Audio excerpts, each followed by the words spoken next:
this is a make or break on if your church is going to thrive in worship, in my opinion. And what we're talking about in this session is raising up leaders, developing leaders. And so, I mean, ditto what James Mark said. Gosh, it's like they just made us sound so awesome. Like we didn't have all the people who hate us sit up here. So I'm like, okay, that was maybe unfair. Maybe unfair that we had them up there because they made us look like superheroes.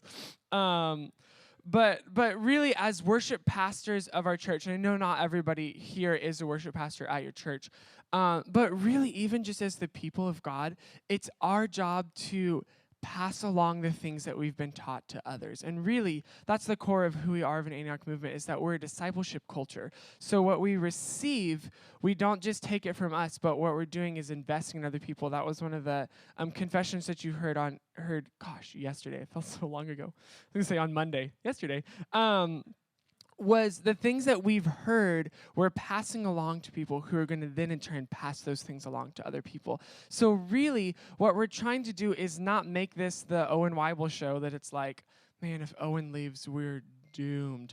But to say we're creating a culture of leadership here that when people step on our stage, what they feel out there is I'm being led in worship. Not like, oh, where's James Mark? I wish he would come back.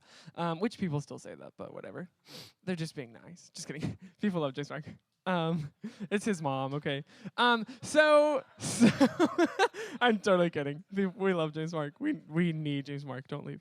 And so what I want to talk about, this is going to be super, super practical, but just as our process of what we're doing behind the scenes of how these people became so awesome. Because really, when people walk in our doors, what we're looking for is, we're hoping like, man, these people are going to be awesome. But Arden's first time to lead with us was not this like home run out of the park, like, wow, this girl's amazing. We thought, she has a cool voice, and she kind of just stands there like this and sings her little song. So one of the huge things that we've really worked in the past two years here is implementing a culture of feedback and learning. And so I just kind of want to talk through what that looks like for us and how just some practical tools that you guys can take home to apply to feedback and creating a learning culture. So the first thing is that it starts in your audition. So when I have somebody come, I do all of our auditions here for Antioch Waco. So when someone comes to sit down with me, I'm talking to them about them, how'd you get into worship? How'd you get connected to Antioch? I'm doing those heart pieces of just, I want to know you, and I don't want, auditions can be so nerve-wracking, and people are like, it's people walk in thinking this man holds my destiny in his hands, which is like kind of a lot of pressure to feel like, oh shoot, like it's fine, you're gonna be okay, whatever happens in this, like don't panic. I'm a human, you're a human, we both like ate breakfast this morning, and just trying to normalize things as much as possible. But when I go through, I always share 3 values that we have for our department. I always say, first and foremost, you have to have a relationship with God. And it's more than just like I go to church and I did sword drills in my Baptist Sunday school class growing up. You know what I'm talking about. If you're from the South, you know. If you're not, you're like, what is he talking about? I'll tell you later. As someone who was raised Baptist. So I say, hey, a real genuine relationship with God. I'm just going to blow through these. Second thing is you have to be involved in life group and a discipleship relationship. So for James, Mark, and I, we're not the primary disciplers of every person in our department. Obviously, we're so big. We've got 80 volunteers, so it's just not humanly possible for the 2 of us to do all of that. So we really lean into life group leaders in our church to say, hey, so let's say, somebody comes in, they audition with me. What I'll do is I'll follow up with the person. I ask them, whose life group are you in? And I'll follow up with that leader to say, hey, how do you feel about so-and-so? Like, are they okay? Do you feel like peaceful with them? And they're like, actually, they're like up to their eyeballs in sin. It's like, okay, probably they're not going to tell you that in your audition. So I'll be like, great, okay, well, let's have a conversation off that. So that's the second thing. But then the third thing that I always say is that we're committed to excellence in musicianship. And what that looks like for us is that we're committed to giving and receiving feedback. So so I let them know from the get go, that feedback is something that you expect. And so I always give the example of, I'm not looking for the bassist who's going to walk in, plug in their bass, do the deal, unplug in peace, and say like, see you again at my next gig. But I'm looking for people who are going to come in and say, I'm invested in what we're doing here. I want to see this place grow, and I'm willing to learn. I'm willing to receive. I always share, James, Mark, and I are not the experts in leading worship. We've done it for long enough that we've failed enough times to know what not to do, but we're not the professionals at doing this in the sense of like we know every answer. So we're learning as well. We're growing as well. And so what I'm doing is I'm inviting them in to say, I don't have it all together. It's a safe place for you to not be perfect, but know that because of that, we're all going to grow together. So we're all going to fail. And when we do, it's not saying you're off the team, but it's saying, hey, you're going to invite it in to grow and learn with us. So it's great because it changes feedback from this really scary thing to actually me saying, I want to invest in you as a leader. I want to invest in you as an electric guitarist, which Lord knows I could not invest in any electric guitars. I do not know anything about that. But I know if they're going to be here, they're going to grow in their leadership. They're going to grow in their musicianship. And so that way when it kind of saves me from later on when that person actually gets on stage and they totally freeze up and it's like, oh, wow, that wasn't as awesome as I was hoping it would be. Or, and then you're like, shoot, I kind of just promised this person a position, but now I'm kind of stuck because they're not very good. And we have all had those experiences where it's like, now what do I do? So by having that conversation initially, I'm then able to say afterwards to step in and say like, hey, so-and-so, like, man, it was so great to have you with us. Here's some things I noticed. And it's not this like, what? Like, are you totally questioning me? But they knew from in the first 15 minutes of us having a conversation, you're going to get feedback. You're going to learn. I tell people that you see on Sundays, which those are the like, heroes of our church. They think like, oh, if you're on the stage, like you're the best person in the world. I tell them we have conversations with those people that are on our albums. We have conversations with week to week to say, how can we grow? So it's just kind of normalizing the culture of feedback and the culture of learning. And one of the things that I've really found is, well, actually, this is another way that I always say is I say that there's a difference in going to a Coldplay concert and coming to church. So if I'm going to a Coldplay concert, I'm just there to be wowed. I'm there to be like, oh my gosh, that guy is amazing up there. He can sing, or, whatever. The whole experience was amazing. But when I come to church, the goal is participation. It's not for me to just watch, but the goal is for all of us to participate together. So anything that I'm doing on stage that distracts people from participating, I want to know and I want to eliminate so that people can participate. And so giving vision for feedback isn't just because I think you're bad at singing or because, you whatever, but it's so that giving vision beyond just you as a person and just like, well, Owen just doesn't really like me, or he has a problem with the way I do things. But to say, hey, our goal is we're leading this group of people together. And so whatever doesn't lead those group of people well, let's pitch it. And let's really hone in on the things that are going to help these people encounter God, and making it about the people of God, making it about the lost coming into our church, and not about, are you a good drummer or a bad drummer, or, something like that. So something that I've found is people are really willing to receive feedback if they know that you're on their team. So that's something I always try to communicate is if I'm coming and I'm telling Laura like, hey, you look really awkward when you're on stage. If I'm just gonna like throw that out there like, hey, you look kind of uncomfortable, or you make this face and you kind of look like you're in pain, and so fix that, and I just kind of leave it at that, it turns into this like, oh, there's something wrong with me, or I don't have what it takes. And it turns into something that's on them rather than saying, hey, here's something that I noticed that I want you to grow in. I think we can work on together. And even that language, something I think we can work on together, lets her know this isn't me saying, hey, Laura, you need to get better at this, but to say, let's have the conversation. Let's do this together for you to grow, to get that place. And so it's changing the language to making her feel like I'm investing in you as a worship leader. I'm not just saying like you just need to fix everything or just get better. So here are the three areas, and this is specifically for frontline leaders is what I'm talking about right now. The three areas that we look to give feedback on. The first is musicality. I have names next to all of these examples of people that I won't go through them, but like I know who this person is. So musicality, I'm looking at, are they singing in tune? Are you blending when you harmonize, or are you leading from the harmony position? Are you singing a song with dynamics, or are you just singing everything on one level? Like the classic person who's only led in life group, so they know I have to scream louder than every person in the room, and then they get on a mic and they start like screaming the first note. And you're like, oh, hold on. Bring it down. You don't have to yell at me. And this is the one most people are thinking about. So when I ask like, hey Johanna, how'd you feel like you did today when you led worship? And more than likely, her immediate thought is like, well, I was a little pitchy on this song, or I forgot the chords to As the Deer, or whatever it is. And then, sorry, I didn't mean to call you out. She did. So. I'm sorry. You're awesome, Joe. You look great in that shirt. Just kidding. We're okay.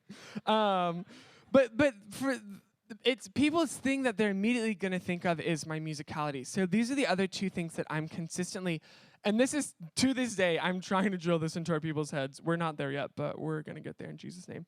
The second thing I'm looking for is, how is my countenance? So how do I look on stage? This seems very superficial to people. So you have to not say like, because it's like, well, my heart feels this way or whatever. And it's like, yeah, but you look so boring. And people are like, shouldn't that not matter?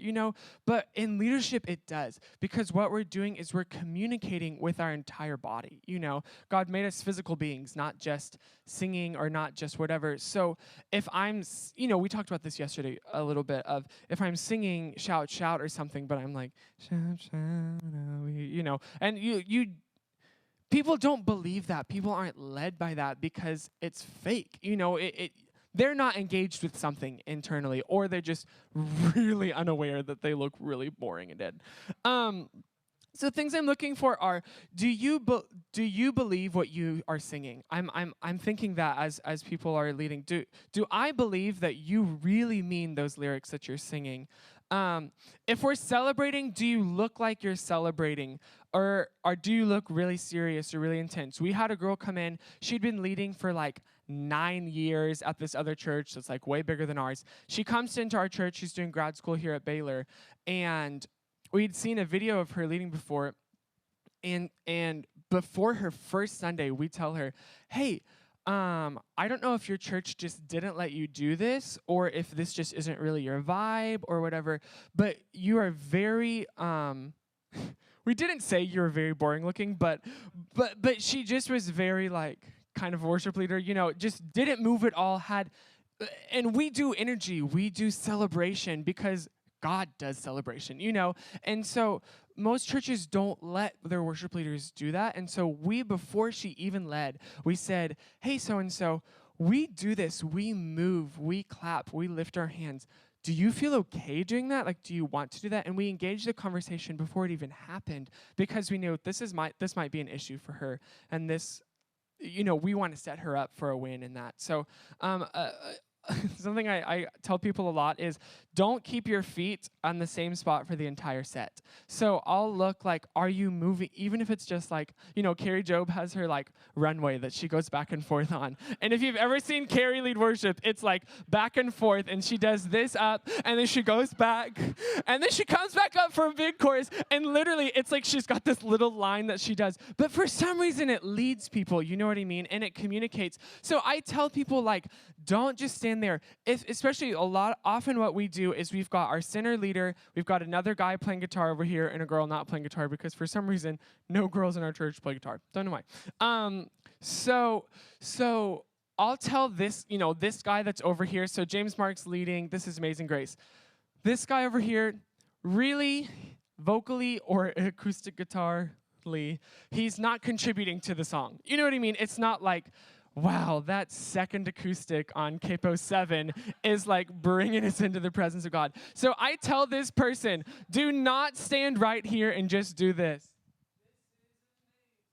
and sing melody with James Mark, but you need to move. Step off the mic, move around, jump up, jump up and down. Like, who cares if you're right on your mic? Like, turn and face this way and sing. Let people see, because what we're saying is you are discipling people in what it looks like to worship Jesus. And so whether you ever lead a song or whether you're ever heard, what you're doing on stage is telling people this is how passionate people worship Jesus. These are people who have been set free, worship Jesus. And so I give people vision. This is why your countenance matters. So first, musicality. Second is countenance. My third thing I'm coaching on is leadership. So how are you? And you heard, I think Laura referenced this today. I'm working on this with her a lot right now. And it's do the people feel led by you? Are you just kind of, where there's the classic, James Mark and I say, we don't have background vocalists at our church. Like, if you want to be a background vocalist, go to First Baptist, whatever, down the road. But we don't do that here. What we do is leadership. And so when it's your time to lead, so anyone on our stage, everyone we expect to be able to lead a song. So we're not saying, like, you're just a harmony person. Are there people who are way better at singing harmony than leading a song? Totally. Are there people who often lead harmony or sing harmony rather than lead a song? Definitely. But we still tell them, we want you to be able to step in and take a moment and lead people in worship. So a big thing that I'm consistently coaching people is we do kind of a shared model of leadership. You saw this last night. You saw it with Arden and I yesterday morning of, if I may lead a song, but then Arden might lead the second, third, and fourth song. Last night, Caleb, who is our bottom line leader, Caleb led the song, and then he didn't sing again until the fourth song. And so it's very team, very pass back and forth. I'm going to get water. Hold on. I talk really fast, and I'm aware of it, but then I don't know how to stop and get water. So what I'll often say is, make it clear that you're the one about to lead this song. So if we're singing Everbeat, let's say, and it's our second song of the set, and it's got that like 30-second intro of the like, whatever weird vocal thing that Bethel does that we try to do and fail at every time. I'm like, how did y'all make that so rad? It's so lame when we do it. Recording versus live, let's be real. So when you started the song, did people know, oh, this person's about to lead?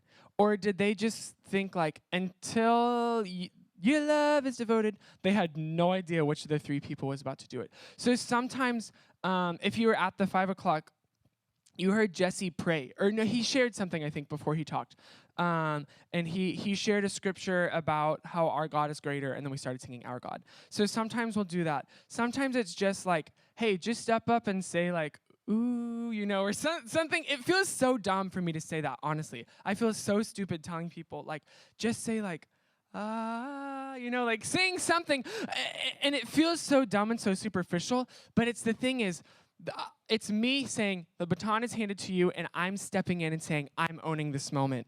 And so it might just be like, oh, we praise you, oh, we praise you, praise you, we praise you, your love is devoted. But you knew I'm about to take this, and we're not looking to James Mark the whole time, and then it's like, oh, her, oh, shoot, and it's like, we're not really sure. So I'm looking, how are you stepping into those moments?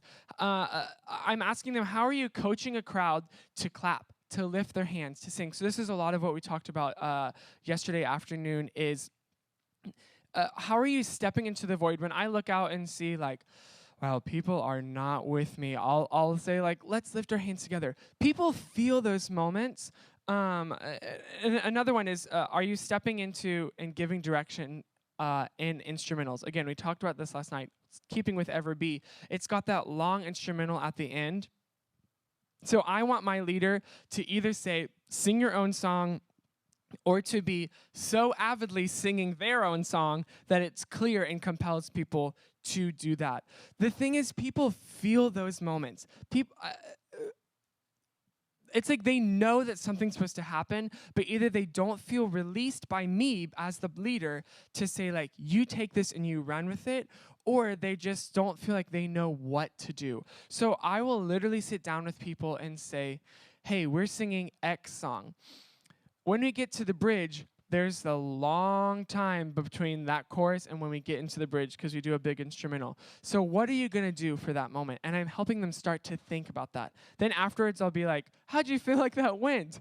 And they'll be like, yeah, it didn't work. I'm like, yeah, it didn't, or try to have a conversation of what can we try again? I'll give a suggestion. They'll say like, what if I did this? And it's a dialogue back and forth. So those are the three things that I'm consistently saying we're giving people feedback to. So number one, musicality. Number two, their countenance. And number three, their leadership. Again,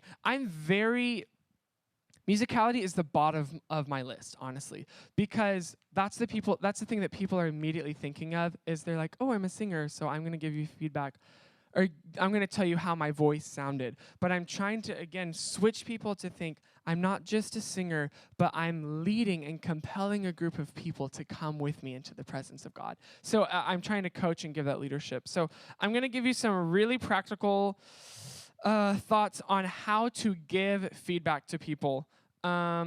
And here's the first thing I would say is never give feedback when you're angry. Never, never, never, never, never give feedback when you're angry. It's not going to go well. Your heart is in the wrong place, and they are only going to hear anger from you. They're only going to hear your frustration. They're not going to hear the thing that actually you're trying to say, hey, you really dropped the ball, or why did this transition fail? So honestly, my rule of thumb is if it's a big scale change, if it's one of those things that's like a small little thing that's not a big deal, I might say something immediately afterwards. But if it's a big deal, I give it a day. So I'll let Sunday come and go, and because it gives me the space to kind of clear my head a little bit and be like, okay, perspective. I'm emotional because it affects me. It makes me look like a bad leader when I'm up there and someone on my team botches it. Or, and so it gives me the moment to kind of take myself out of the equation and think, okay, how am I going to help this person succeed? How am I going to help this person? This is not about me looking good. This is about really helping them. The second thing is it gives them perspective for their emotions to land in the right spot. So people know when they mess up, y'all. People aren't dumb. Sometimes I really thought people were dumb for a long time. Then I'm like, did you not see it? And people know. People see it, and so they need the day for it to kind of pass and to be like, okay, it wasn't that bad. But the emotion of the moment when something fails or something goes wrong is so high that it blocks the ability to actually receive the information. So good rule of thumb for me, I give a sleep.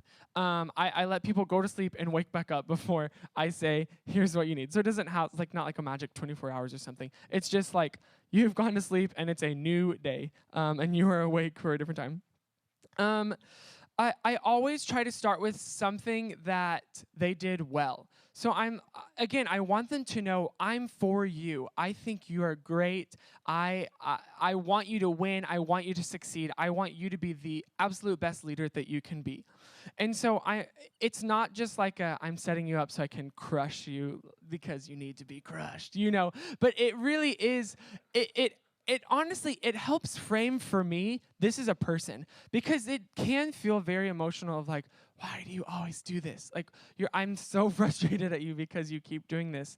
And so what it does is it helps me to frame of like, they're not doing everything wrong in life, They're not. It's not like they are, horrible in a person, It's like, this one thing is bothering me, and so this is the thing I need to share. So, honestly, I'll look for a small thing too. If I'm like, this person, there's nothing good about this person, I'll look for like, I really appreciate, hey, thanks so much for showing up. Literally, the fact that they came, because people don't show up. That that's a nice thing. So thanks for coming. Thanks for caring. Thank you for being on time. Thank you for, whatever else I can't think. Being eager. You just excited to be there. There's the people that are really excited but really bad. You know who I'm talking about in your church right now. So I'm just like, thank you for caring. Thanks for caring enough to actually show up and put in the time. So I look for the thing that I can do well. I can say, hey, you're doing this really well. And then the second thing, when I launch into what I want to say, this is rough, what I'll do is I will ask questions rather than make statements. And this is huge, y'all. Please, please, please write that down if you're taking notes. Ask questions rather than make statements, because here's the deal. I'm not always informed of everything that's going on. So I only see a part of it. I don't see, oh, your monitor pack died in the middle of that, so you couldn't hear anything. Or, oh, I just don't have the full picture. Or, oh, your boyfriend just dumped you. Just like things like that are very real, that I'm not connected to the whole picture. And so what it does is it helps me to put a frame of reference around what's going on in their life and see them as a whole person, not just someone who's trying to achieve an end for me. Does that make sense? The second thing is it allows them to acknowledge the mistake that they made. So it kind of does the hard work for us. Again, most people see like, yeah, it was kind of bad. Or like, yeah, that transition did not work at all. And you're like, yeah, it did. The thing is that people generally have an idea of what they need to grow in, and they have an idea of what they need to learn or do better, or where the ball was dropped and that's set. So some questions that I'll ask is just a couple things. I'll say, what would you have done differently in that set? Honestly, y'all, this is if you want to see something real, I had a person, I will not say who it was. We recorded an album. It was not the best vocal that has ever been recorded on an album. And I made this person sit in my office and tell me everything that they would do differently on this recording. And it was not a comfortable 40 minutes because it's out for the world on iTunes to buy. That moment that this person is thinking, oh, shoot. All of y'all are like, I wonder who it was. Don't worry about it. And that person learned, and that person is an amazing worship leader. And so it's one of those things that when I asked, they were able to say, well, this and that and that. And I was like, well, that's all the things I was going to say. So it opens the door for it not to be me landing this heavy wrecking ball on their life, but for them to say like, hey, I want to invite you in to speak into these things, and gives that open door to where it kind of makes it to where they're not like on the defensive of like, what are you about to say and I need to do it, but they're saying like, let me open the door to this thing so that you can come and speak into it. So what would you do differently? A lot of times I'll say like, hey, how did you feel like your energy was in that song? Not like new age energy, but like how is your because a lot of what I'm trying to coach is countenance, and people are just kind of like, the hip slap. We like always make fun of the hip slap girl that's like, that's like all she does is just the hip slap. We're like, come on, give me a little more. No offense if that's any of you, but move past the hip slap if that is any of you. Consider that a passive rebuke. Just kidding. It's okay if you slap your hip. It's not a bad thing. Oh, someone's a little upset in the corner over there. So I'll just say, hey, how was your energy? Like, did you feel like you communicated what you're wanting to communicate? Again, people know. They're like, well, no, maybe. And then I'll ask people, and again, you heard us ask them today, what do you think you can grow in? Sometimes they're right and sometimes they are wrong, y'all. And so, but again, it opens the door for them to say like, I really need Laura today. I really need to grow in talking to the crowd. I need to grow in coaching people well in a song. And so that's something that, again, the whole goal is opening up the door for them. If there are a lot of things that people need fixing, don't tell them all of them at once. That's another practical, write it down. For me, I pick the biggest thing. What's the biggest thing? Or something that I'm like, if they fix this, that's going to fix this problem as well. Or if they, again, as I'm trying to ask questions like, do you feel released to lead? Do you feel like you have permission to speak to the crowd? Or you're like, well, I'm not James Mark, so I can't really do that during my song I'm leading or something like that. So I'll say like, hey, to me, if I can release and empower people to say like, you are a leader on this stage, and I want you to pretend like none of the rest of us are here and it's you. I'll say that to people. And so that changes countenance, that changes leadership, it changes so it's like I try to look for what's the biggest thing that I can help them in, and then maybe I'll come on and say like, okay, after you feel released to lead, you always keep your hand like this. And it doesn't go past your earlobe. It's like stays right there. So like get that, I'll joke and be like, man, get that hand up there. Like, don't keep it right here. And they're like, I know. I'm working on it. And so I'll try, I'm not going to nitpick those small things and say like, hey, also like you keep your hand here and you were a little flat on your intro. And when you started the song, you didn't really, at that point, it's just like, wow, I'm a failure of a human and there's no point for me to even keep trying. So what I'm going to try to do is say, let's pick this big rock, let's work on that, and then let's address other things as they come along. But even with these three, we're doing those things of let's pick a big rock, let's work on those things, and then after that, let's pick something else that we feel like we can work on and grow in. And then the last thing is, as far as giving feedback, is give a practical step of how they can grow and offer to help them in that process. So if they're tone deaf, offer to help them find a voice teacher. Or if they feel like, man, I don't know what to say like, man, I would love to talk to you about like, what are some options of things you could say, or to show you what I would have done, or and to say, I'm not saying here's your problem, fix it, but I'm saying these are the things I'm seeing. How can I help you grow in that? Again, I know that it's different because we have 2 of us on staff and it's our jobs. And some of you are like, I work 2 other jobs and I do this on the side. I don't have time to meet with every single person. But the thing is that when people know that you care about them and that you want them to grow, you want them to succeed, and you're not just trying to like squash them because they're terrible, then they're willing to take the risk and they're willing to say like, yeah, I want to try that. So I want to give you some practicals on what we do to give people some swings, is what we call it. So so what does it look like? You heard Arden saying like, I just started leading by myself, and so somebody asked the question of like, what's the process of how you got released to start doing that by yourself, and what does that actually look like? So they probably don't know that we do this, but I'll tell you this is what we do. So the first thing is, the first time that someone sings with us, again, this is focused on our frontline leaders right now. Well, the first time someone sings, my goal is to set them up for a win. So whatever I can do to make them go through a service and for it to be successful, that's what I do. So I'll put my 2 strongest singers with a new 3rd singer, or I will put. I try to give. I try to think like, what's their niche? If they're super like coffee shop like bro, that's like super whatever. I'm not gonna try to have them lead. Shout, shout as their first song. That's not their deal. That's not their jam. That's not their vibe. So I'm not. It's like if I try to have them do that on the first time, it's like, here, let me have you fail. Like let me set you up to do something that you're not good at. So I try to look at how can I play to your strengths, and how can I, for this first time, make you walk off the stage and be like, yeah, I can do this. Another really practical tip is I always try to give them a song that's really well known by our church.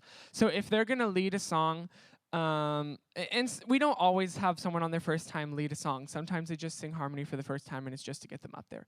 But if they're going to lead a song for on a Sunday or at a college service or whatever, then I'm trying to give them a song that our church knows by heart. So I'm thinking, what are the ones that our church can close their eyes and they can sing the words to? Those are songs for us like Holy Spirit, Great Are You, Lord, God of the Redeemed. It's like a God of the Redeemed is a joke because it's like the new person song that we always give to people. Now, I don't think they know that, but James, Mark, and I know like God of the Redeemed is like the new person song, or Holy Spirit or Great Are You, Lord. Honestly, they're like kind of our new people song that we're like, you're new, lead this song, because it's like, a camel could lead that song and our church is going to worship. Like, why did I pick a camel? I don't know. So, what did I... So the other thing is, with songs like that, they don't have to talk much. They don't have to wrangle the crowd. And it's not even a huge vocal range. It's like Holy Spirit is like 6 notes wide. It's like the tiniest little song. There's not much that you have to do to sing the song. Um, and so I always look to say, I want this first service for them to walk out and be like, I can do this. Like, this is great. I have this in me. So what I'll do is a couple times we'll try to say, how can we set these people up for a win? So we'll give them a couple weeks of wins, and then it's time to give them a challenge. And so the first thing is I let them know, hey, this is the conversation I have. Hey, this week I'm going to give you a challenge. And I kind of say it as a joke, and they're like, okay, like, what does that mean? What are you about to do to me? And I'll say, hey, this week I want you to sing the first song in the set. I did this to Laura a while back. I was like, okay, Laura, I'm going to give you a challenge this week. And she kind of immediately was like, oh no, like, what's it going to do? And I was like, I want you to open the set. And what I want you to do is we're leading this song. It's got like a 10-second intro before you sing. So it's not very long. I want you to think about, what am I going to say to engage the people to draw them into worship? And so I let her know, this is my expectations. So I say, I'm about to throw you something that I know is not your strength. Here is practically what I think this should look like for you. So I want you to say this, or I want you to sing this, or saying, this is what I want it to look like. And then say, do you have any questions? Like, what are your concerns with that? Or how do you feel about that? And normally they're like, okay, like, I think I can do it. And I don't know, I think I got it. And I always just try to be like, you've got this. Like, people need to know that they're believed in. And if they don't have the confidence in themselves, they need to know somebody else has the confidence in me, which is very often for people, very, very often.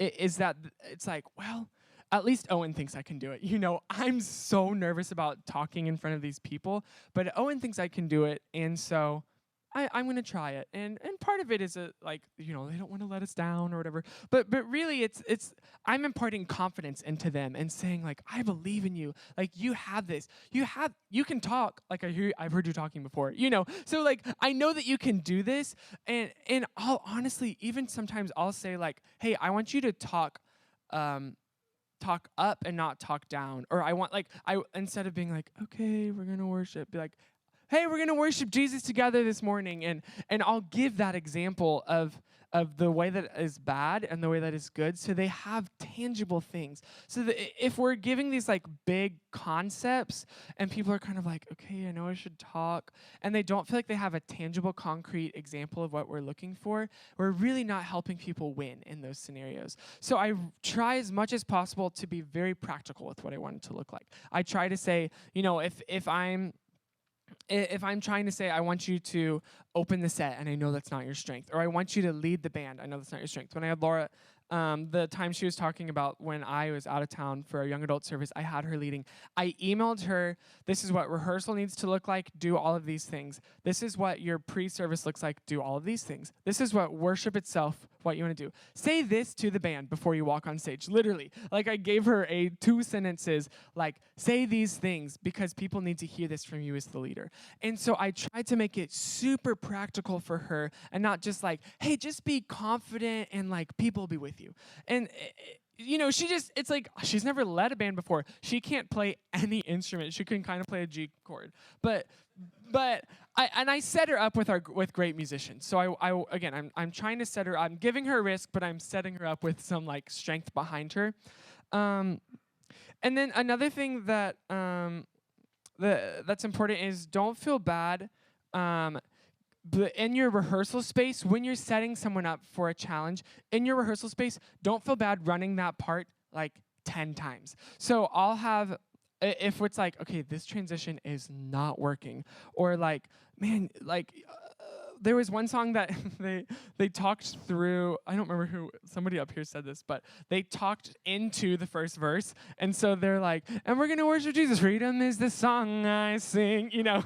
and guilty, y'all. I've done that for sure. So what I'll do is literally in rehearsal to nobody out there, we'll run, hey, you invite everyone into worship and let's practice it. And you feel so stupid, like, hey, everyone, welcome to Antioch. And it's like, nobody out there, but I'll make them do it a couple times so that the first time they get up there is not the first time they're doing it. And they know, like, I've done it before, I have a little experience, and don't feel bad giving them feedback of, like, in rehearsal, hey, that was kind of rough, or did you feel how that didn't really work? And they're like, yeah. Okay, how can we work on this? And again, I'm trying to set people up to win as much as possible. And then afterwards, this is a really small practice, but it goes a long way. Talk great about them in front of them to other people. I try to do this all the time. And what it does is it builds into them, you believe in me. It builds into them, I have what it takes. So I'll be like, y'all, there's this girl in my life group who is newer to our church. She started leading with us. And at life group, I'll be like, y'all, didn't Haley kill it on Sunday? And she turns like bright red. And she's like, oh my gosh, stop. But internally, what she's saying is like, he believes I can do it, And the person who has the authority to yank me off the stage, even though I know she has things she can work on, and I know, like, she's not perfect, and I need for her to grow, for us to be awesome as a church. But I'm saying, people come up and talk to you after church, and I'll just, like, put my arm around and be like, man, didn't she kill it today? Like, wasn't she awesome? And it's immediately affirmation and another person also who is, nobody. It's just this person coming up, and they're like, yeah, you were great, And don't lie if it was terrible. Don't be like, wasn't he awesome? Like, say yes, but I'll again, I try to find, what can I encourage them? What can I say in front of them to somebody else to make them know this person believes in me enough to tell somebody else that I'm awesome. And so it's a really small trick, but it's something that I really try to make a practice of because it builds that, wow, he really trusts me. He really believes in me. He knows that I can do this. So the next time, it's like what James Mark was saying, when Arden leads Relentless Love, the next time it's like, oh yeah, last time I crushed this. Even though internally I'm kind of like, it was a B.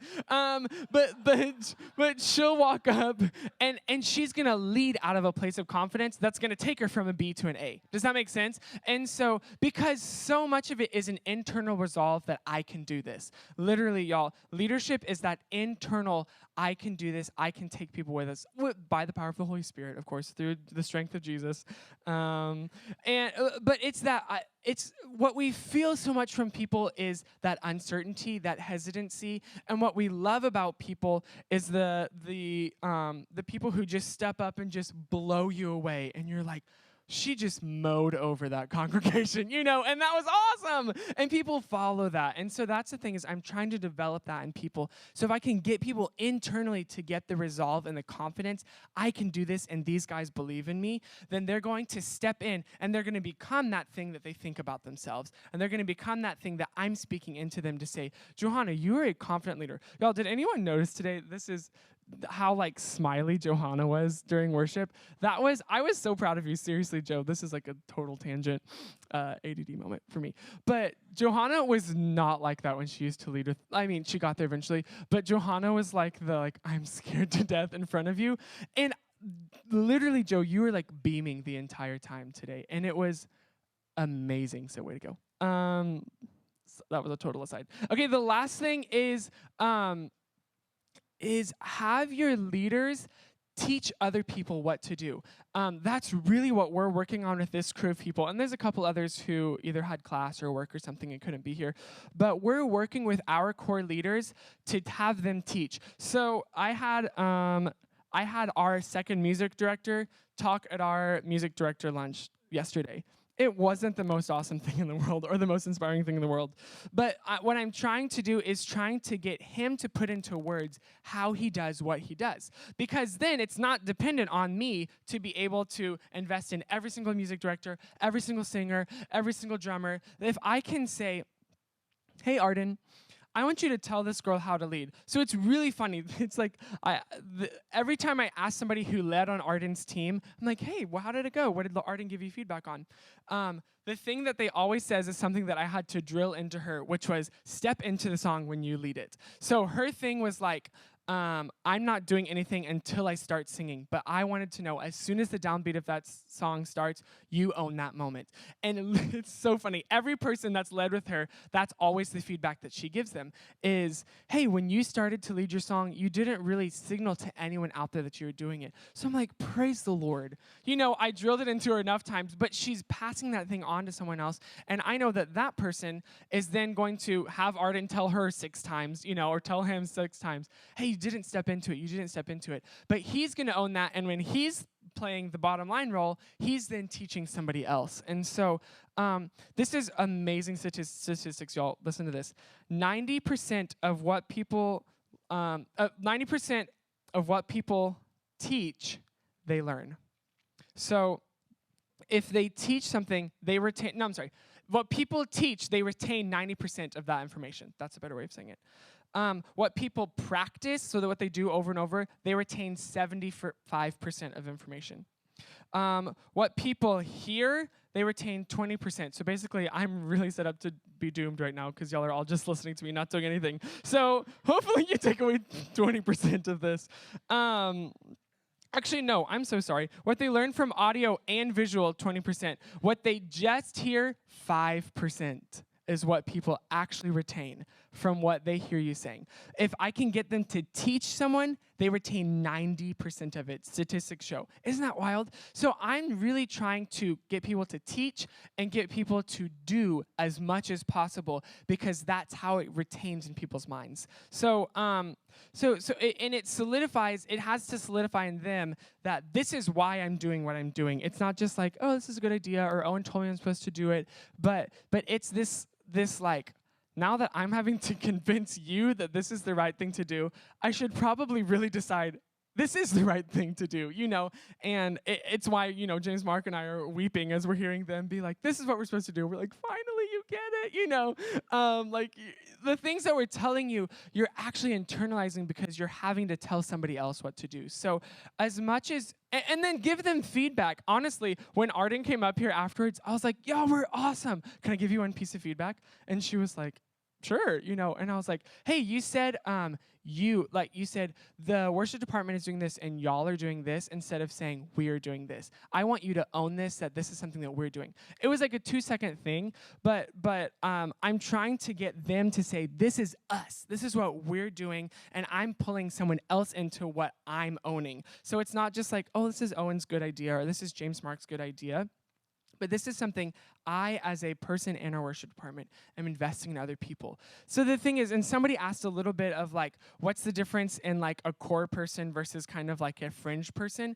We pulled our core up here to show you. We have fringe people that would walk up here and be like, I've sung like once, and it's kind of like they don't have that language yet, and we're working on it. And the thing that we're trying to do is not make it a Owen says or James Mark says, but we do. This is what we do as a culture. So I'm trying to get them as much, not just with me, but with Laura, with Caleb Seibert, with Jesse, with Marshall. He's leading with me tonight at the young adult service. I'm trying to get these guys to hear from them because when they see me and when they see this person, they identify with this person, not with me. They're like, this is your job. This is what you get paid to do. They assume I went to music school, and they're like, you get all of this, and which some of it is true and some of it is not. And but this person is like, oh, Marshall, you work at a warehouse. That's like literally his job. He works at a warehouse.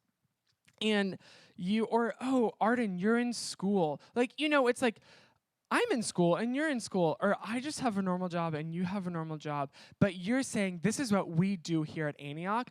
And so when I'm able to get somebody else to express those values, it turns from like, this is Owen saying this is a good idea into, oh, this must be what happens here at this church. So